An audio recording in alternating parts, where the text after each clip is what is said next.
Hi, Drift here. Welcome to my YouTube channel. In my intro I said I'd be going into the backstory of how I came to get my Audi R8, and today I'm going to start that installment of what I see as three chapters. So I'm going to put three videos up, one after the other, explaining how I came to have this R8. Let's have a look at the R8. Let's get the covers off.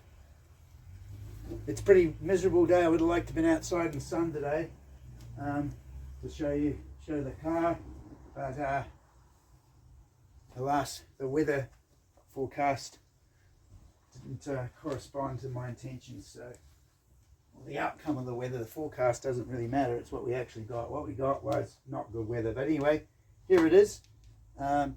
I've got it on wide angle to fit everything into the picture so that I'm not cut, my head's not cut off. But we'll get some other looks at this under the proper light later on. But this is my Audi R8, and how did I come to have this Audi R8?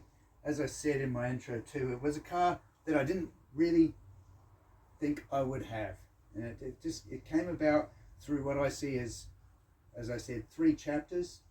The first chapter involves my Mitsubishi Delica.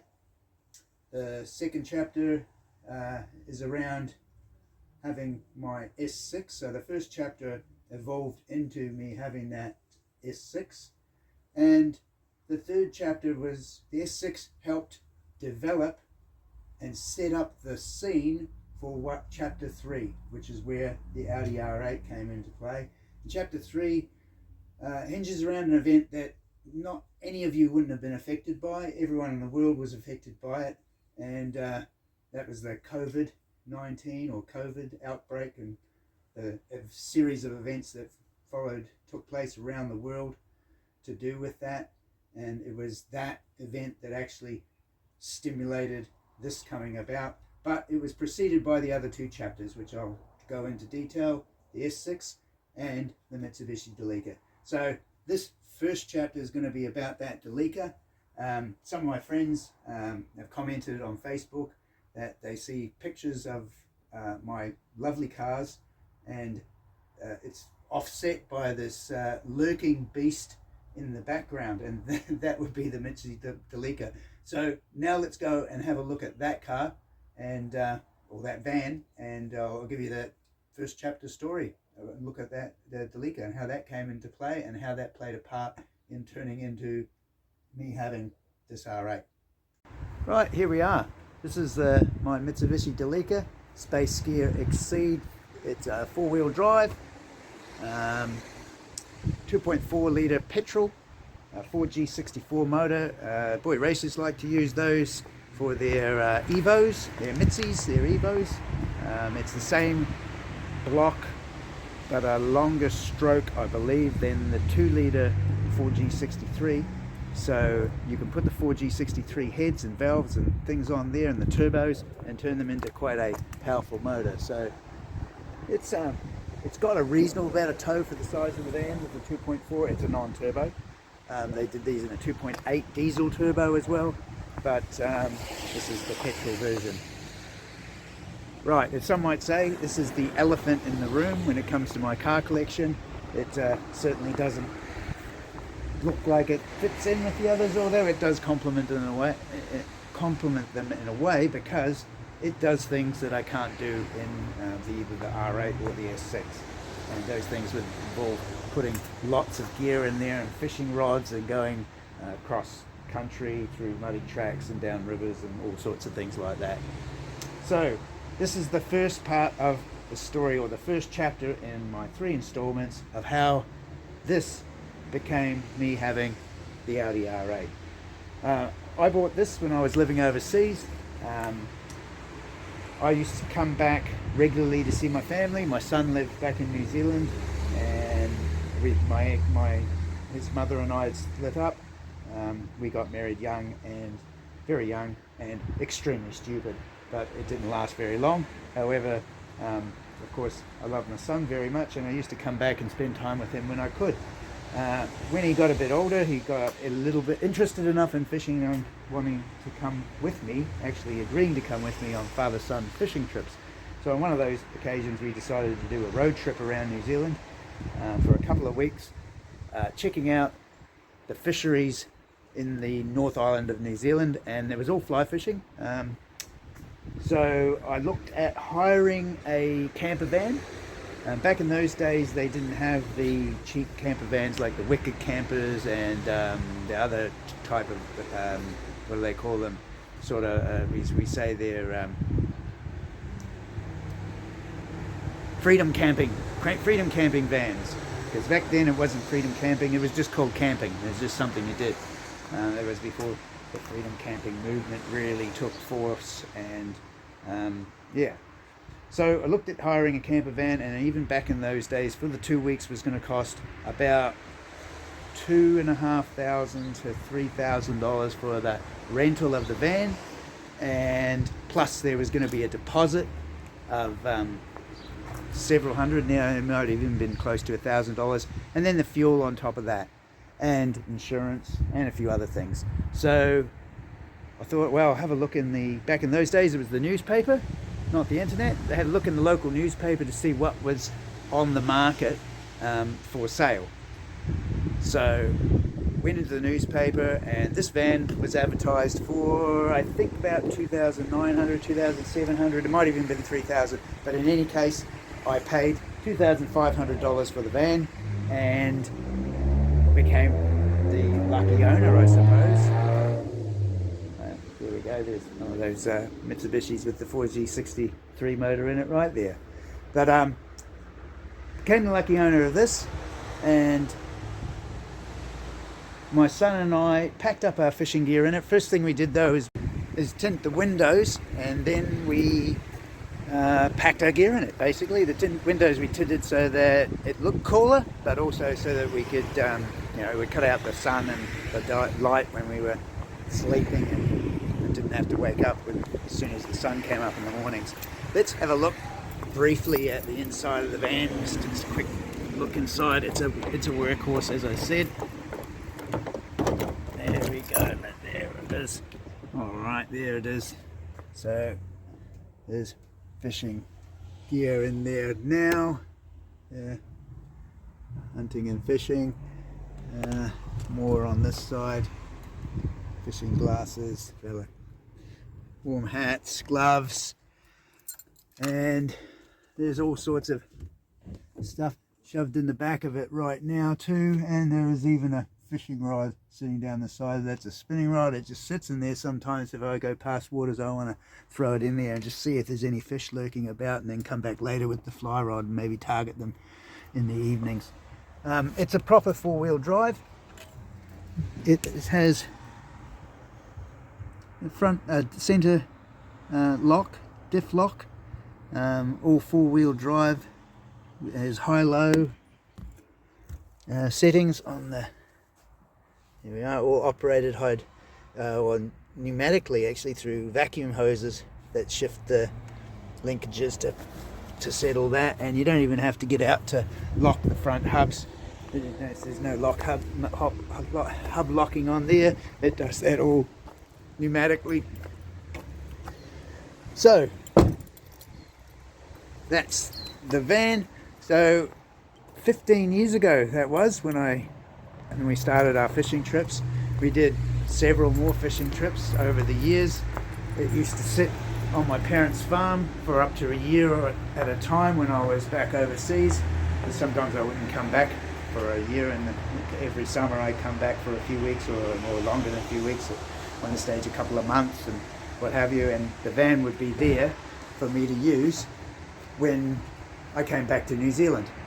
There was a few things that I learned having the van over the time too. One of the things my father used to always tell me from when I had my first car was, don't let them run out of petrol when you're driving them. So don't. And of course I was always broke as a teenager, so I always was driving my car on $5 or $10 worth of petrol, which got quite a lot back then. Don't let it run out of petrol, because that can do damage to your motor, and don't ever leave your vehicle sitting for any length of time with an empty tank, or not with better off to have a full tank of gas in it when you leave it. So not something a teenager or 20-year-old or so is able to, or does, because petrol sitting in the tank could be money out for going out and about and doing stuff. But both of those two things I just thought were my father's wives' tales. He was just he didn't like to pick me up or help me out if I ran out of gas, have to come and collect me and bring me a jerry can full of petrol to get home again. So I just put it down to that. Over the years that did prove to be correct. Running out of petrol can cause issues, especially when a vehicle's been sitting for a long amount of time. Leaving the vehicle sitting, and one stage the van was left sitting, I left it there for a year with very little petrol in the tank. When I came back, it wouldn't run. It turned out to be that the starter motor had rusted. If it had been left with a full tank of petrol for such a long time, it would have been submersed in petrol, it wouldn't have corroded. But because I left it so empty, it was the air and the exposure to the air and the moisture allowed it to rust up. And my son and I spent the first, 4 or 5 days diagnosing and then taking the petrol tank out and then taking the petrol pump out of the tank and replacing that with a new pump. So the first 4 or 5 days of our road trip, it wasn't a road trip, it was actually getting the van up and running again. Later on in its life cycle, I found the van, after actually many years. My wife and I came back from overseas. My new wife and the woman that is meant to be for me, she's really, really great. She definitely loves me, because when she met me I didn't have any money or any vehicles. All I had was the van, and she followed me back to New Zealand, and we spent the first year just travelling around the country, seeing the sights and sightseeing around New Zealand. We even did a trip around the South Island, which I had not spent much time in the South Island before I went overseas. I travelled all over the North Island but not the South Island. We did that. I did a bit of work with my mother. We stayed at my mother's house in between times, and she helped us out by giving me some work to do for her company and on their website. Her company is a company called OSHMAP. I'll leave a link in the comments down below. OSHMAP do, like it sounds, occupational safety and health mapping, particularly for rural properties, but for any properties. In New Zealand, you must legally let people know of the hazards when they're on your property, particularly if they're doing work for you, even on a farm or anywhere like that. And you can get into big trouble with the WorkSafe. If something happens to someone, they get injured, and you didn't make them aware of the hazards and do all the things necessary to try and keep people safe when they were working on your property. So my mum's company, OSHMAP, specialises in helping people by providing these safety maps that map the hazards on your property, and provides other information like where first aid items are located and other health and safety related information. If you're interested in that, as I said, I'll leave a link to her website. So, as I said, first year back in New Zealand, my wife and I travelled around in that van. Yeah, we travelled around all over the country, in the South Island in the van. When we finally we had got jobs, or I got a job, and we moved to Lower Hutt, and we packed everything we had into that van and moved to Lower Hutt. We stayed in a motor camp for a few weeks until we found an apartment, and then from the apartment later on we went into a house, etc. But after all of that running around, that van started to run very rough. It's running like on 3.5 cylinders. I spent lots of time trying to diagnose what the issues were that was causing it not to run correctly, and never really got down to the bottom of it, but continued to do things, new plugs, new distributor cap, new rotor in the distributor, all sorts of little bits and pieces. Every time I did one of those things, it would make it run a little bit better. And well, it ran well enough to get around town for the first year or so that we were in Lower Hutt. And then eventually I said, look, I've got to get something reliable to run around in. And I think I could put this thing, we had a house by that stage we were renting which had a double garage. I can put this thing in the garage and it can become a project to actually fix it properly one day. So what I did was I bought the S6 over here. So that was advertised. It was in Hastings, and we got on a bus to go pick it up. I bought it from a dealer there. It was, to my knowledge, the cheapest S6 in New Zealand at that time. And we got on the bus and went there. It wasn't like that. It was a standard S6 when I bought it, standard wheels and other standard bits and pieces. But that is how the S6 came about. I'll go into the story on the S6 on the next chapter. But basically, once we had the S6, that was the runaround, and that was getting to work, my everyday car.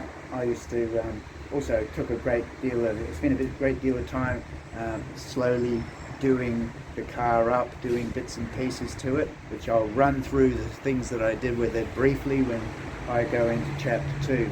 The van then went into the shed, and it sat in that shed for quite some time. I'll say it would have been 2 years, at least 2 years it was in the shed. It stayed in the shed.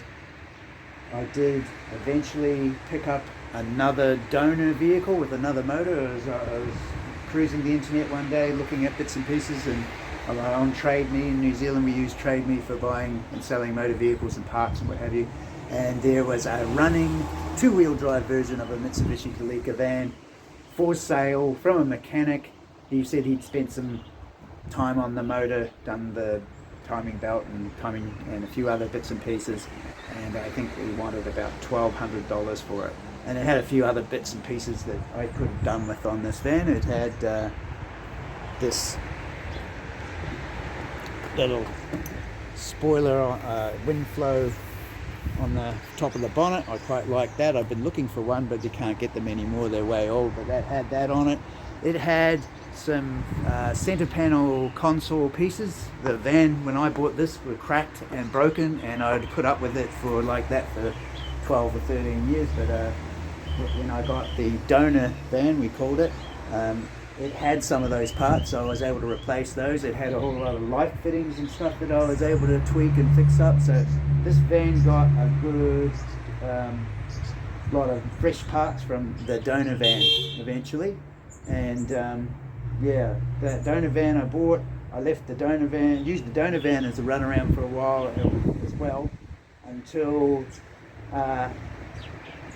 COVID-19 came about. And that was when, during the first lockdown of COVID-19, that I actually took the motor out of the donor van and swapped it over with the motor from the old motor, and got this one going again. It went well for about 6 months, and then exactly the same thing happened to the new motor that I put in this van. So I'd started to think, well, hold on, this can't be coincidence that the new motor in the same van has started to do the same thing as the old motor did. And I started to notice that the same cylinder pot was missing as the cylinder pot that was not firing correctly in the other motor. So it was in a different motor in the same van, but the same cylinder of it didn't make sense at all, but it led me to believe there was something else. So one thing I never did in my search for this miss, I never believed it was anything to do with the injectors. I had not taken them out. I tried all the spark, I just didn't really want to get into the drama of removing them. So at this point I actually did. I removed the injectors, and I found that the number 3 injector on that motor was caked full of rusty, crappy, dirty crud. So I went to the old motor that I put back in the donor van. I swapped the motors over. The donor van was still running, but albeit rough. And I pulled the injector out of number 3, and sure enough, that one was crappy and grotty as well. The other injectors I pulled out of all of the pots were in different states, but like the fourth and the first and second. The fourth was clean, the first and second, yeah, not too bad, but not the best. But that third one was really crappy, and as it turns out, I then went to the fuel filter, and the fuel filter in the donor van was fine. It was old, it was cruddy, but it wasn't too bad, you know, it didn't have much stuff in it. The fuel filter in this van was absolutely full of rusty, crappy shit. And there was the old wives' tale again, reviewing its, coming back to life from my father, God rest his soul, may he rest in peace, to prove that leaving a vehicle with a not very full tank of petrol can ultimately result in problems many years down the line. And I'm talking, this must be 6 years plus maybe down the line from that time, for a year with little to no petrol in the tank. But that rust had obviously built up not just in the petrol pump but in the tank as well. I never really flushed the tank or what have you, so at this point I emptied the petrol pump, I emptied the tank. There was no rust left in the tank at that point. It had 20 litres of gas in. I emptied it dry and there was but a few specks of fuel in it.